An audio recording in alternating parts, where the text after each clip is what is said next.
Bonjour à tous, j'espère que vous allez tous bien. Une nouvelle vidéo dans votre chaîne QHSE Kingdom, votre cabinet virtuel d'accompagnement à la certification QHSE, à la mise en place de vos systèmes de management QHSE en entreprise. Le sujet d'aujourd'hui, c'est un sujet hyper important. Sans sa présence dans votre système de management de la qualité, vous ne pouvez pas être certifié. Vous pouvez même avoir une non-conformité majeure à cause de son absence, sur laquelle vous devriez travailler afin d'obtenir votre certification. Tout court, aujourd'hui, nous allons aborder la politique qualité. Tout d'abord, pour commencer, nous allons définir ensemble la politique en général. C'est quoi? Et déterminer sa relation avec la politique qualité ISO 9001-2015.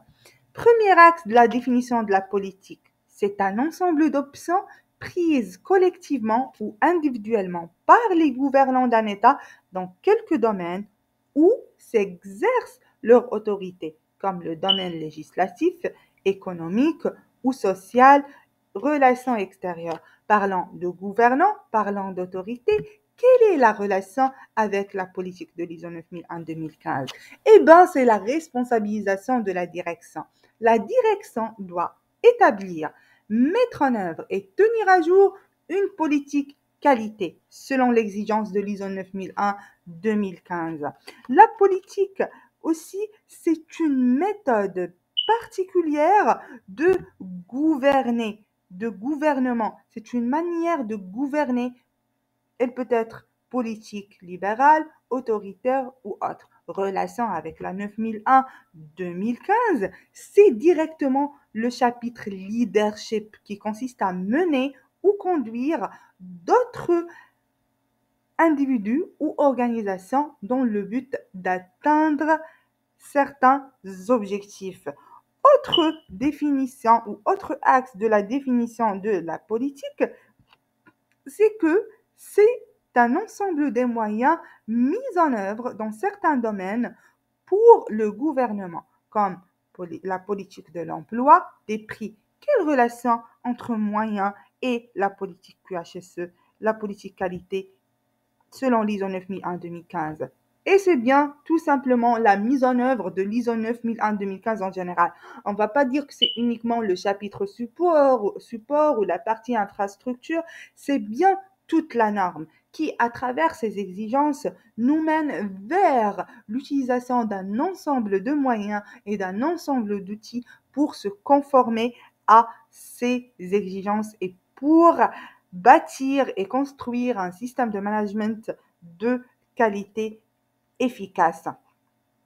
Autre axe de la définition de la politique, c'est que c'est une manière prudente, fine, avisée d'agir.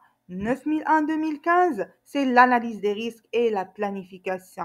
Lorsqu'on dit analyse des risques, on dit prudence, on dit manière fine et avisée d'agir, on dit planification parce que on ne peut pas être fin et on ne peut pas être avisé sans planifier, bien entendu. Autre axe de la définition, c'est la manière concertée d'agir et de conduire une affaire. Et ça est clair dans l'implication du personnel. L'implication concertée et coordonnée de l'ensemble du personnel de l'entreprise dans le cadre de la démarche ISO 9001 pour atteindre les différents objectifs de la qualité. Sixième axe de la définition d'une politique en général, c'est que c'est une manière d'agir avec autrui qui est particulière, manière habile, judicieuse, diplomate et calculée. Ceci nous fait faire un aperçu sur le plan de communication.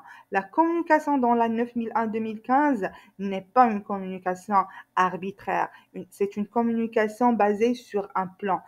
Quoi communiquer? Avec qui communiquer? Comment communiquer? Alors, c'est ça être habile et judicieux. Il faut vraiment savoir qui cibler dans votre communication afin de maintenir et d'améliorer votre système de management de la qualité. Définissant la politique qualité en général et étudiant la relation avec la 9001-2015, maintenant nous allons ensemble cibler la politique qualité et ses différents piliers dans la 9001-2015. Premier pilier, c'est que c'est un document synthétique. La politique qualité, c'est un document synthétique. Une seule page suffit.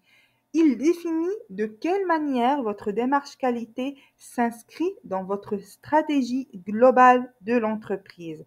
C'est tout court un document qui décrit la vision de l'entreprise en matière de la qualité. L'autre pilier, c'est que la politique qualité consiste en l'engagement de la direction. Elle exprime l'engagement de la direction en matière de développer et soutenir la démarche qualité. Elle ne doit pas être rédigée par le responsable qualité, mais par la direction générale. Pourquoi? Afin que cette direction démontre son engagement et que les objectifs fixés correspondent bien à la vision de l'entreprise.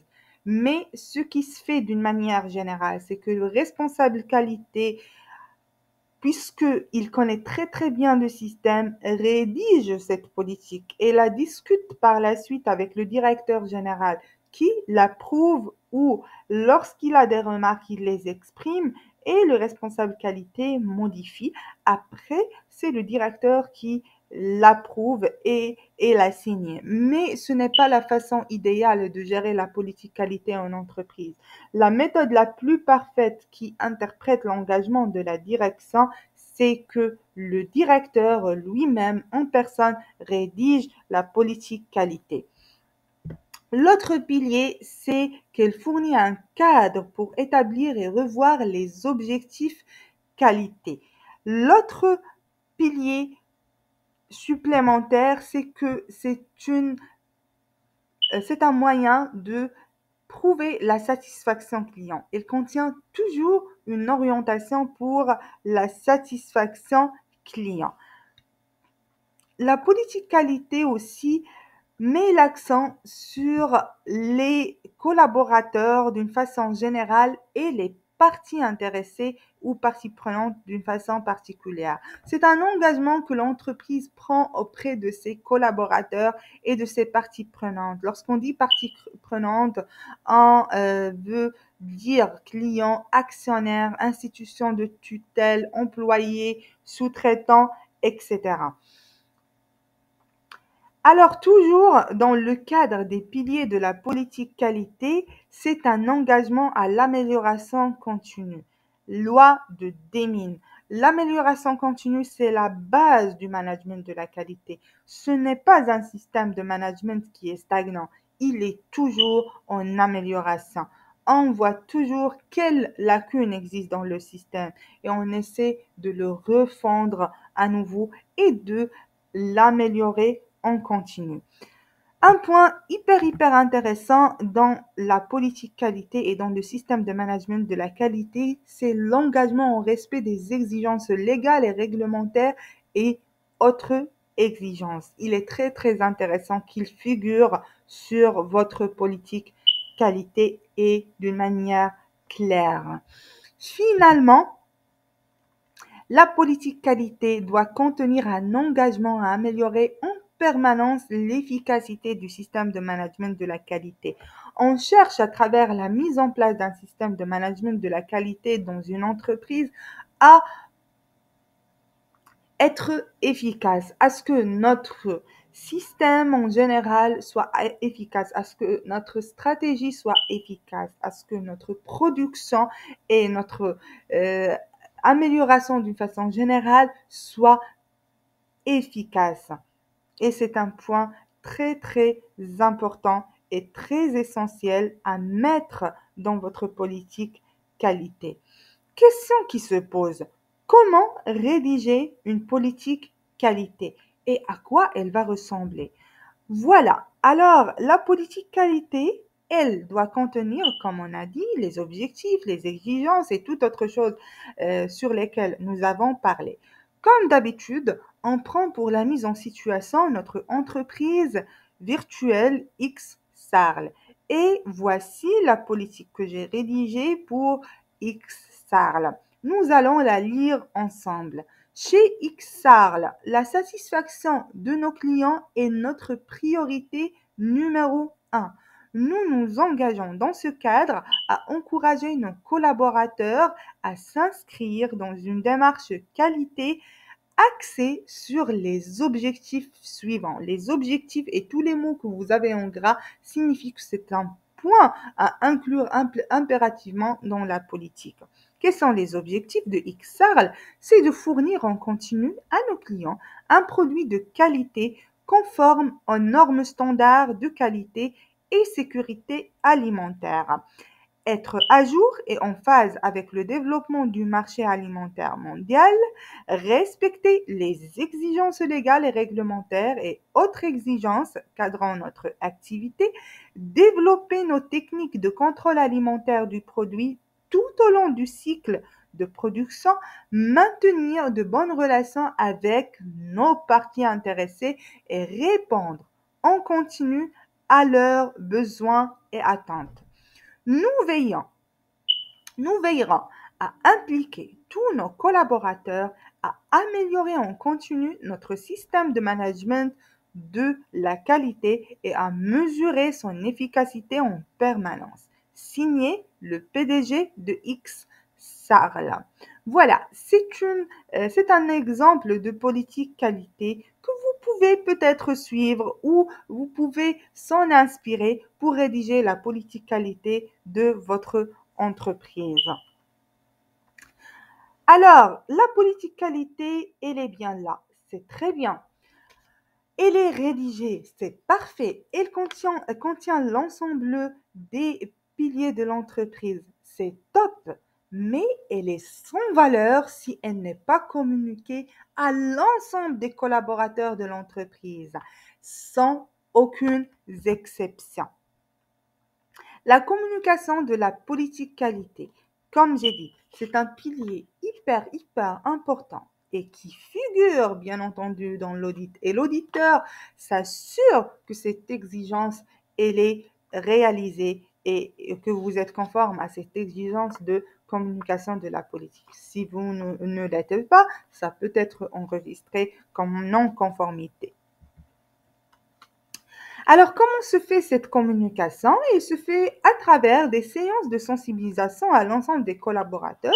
Vous pouvez répartir en collaboration avec le département RH les collaborateurs en groupe et leur expliquer tout ce qui concerne votre politique qualité. L'auditeur, le jour de l'audit, il pourra choisir d'une façon aléatoire par échantillonnage quelques collaborateurs et leur poser des questions par rapport aux axes de votre politique qualité. Donc, soyez prêts, ne zappez pas cette étape et n'omettez pas cette étape de formation et de sensibilisation de l'ensemble de vos collaborateurs à la politique qualité. La politique qualité, c'est un document qui nécessite une maîtrise documentaire comme les autres. Alors, ça commence par sa rédaction. Ensuite, il doit être vérifié, bien entendu, comment ça se passe d'une façon générale à travers ces étapes pour les documents, c'est que ça se rédige, ça se vérifie et ensuite ça s'approuve. L'approbation, bien sûr, et puis chaque document dans le système de management de la qualité doit être codifié. Il faut lui choisir un code selon ce que vous avez mis en place. Tout ça, on va le voir en détail dans la maîtrise du système documentaire dans une vidéo que nous allons partager ensemble. Puis le classement. Le document, cette politique, elle doit être classée. Où est-ce que je vais la classer? Est-ce que ce serait un classement numérique dans l'ordinateur du directeur ou du responsable de la qualité? Est-ce que ce serait un document sous format papier dans un classeur? Il faut définir tout ça. L'accessibilité pour une politique qualité, c'est une accessibilité générale et publique à tous les collaborateurs sans aucune exception.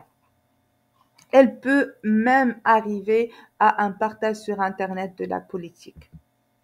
La mise à jour aussi de la politique en fonction du contexte de l'organisme, en fonction des modifications, des mises à jour du marché, etc. L'archivage, cette politique, lorsqu'on la met à jour, ça veut dire qu'il y aura une version précédente et une nouvelle version. L'ancienne version sera bien entendu archivée. Il y a tout un plan d'archivage, une technique d'archivage que nous allons pouvoir découvrir dans nos prochaines vidéos. Et finalement, lorsque la politique elle est archivée, au bout de combien de temps je peux la détruire? Est-ce que je vais archiver la politique de 1900, je sais pas,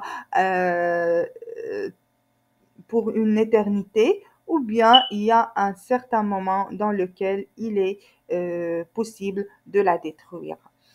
Notre vidéo touche à sa fin. Nous avons pu découvrir la politique qualité d'une façon globale. Encore une fois, n'hésitez pas à poser vos questions en cas de besoin. Je suis à votre disposition. Passez une bonne journée et à la prochaine vidéo. Merci.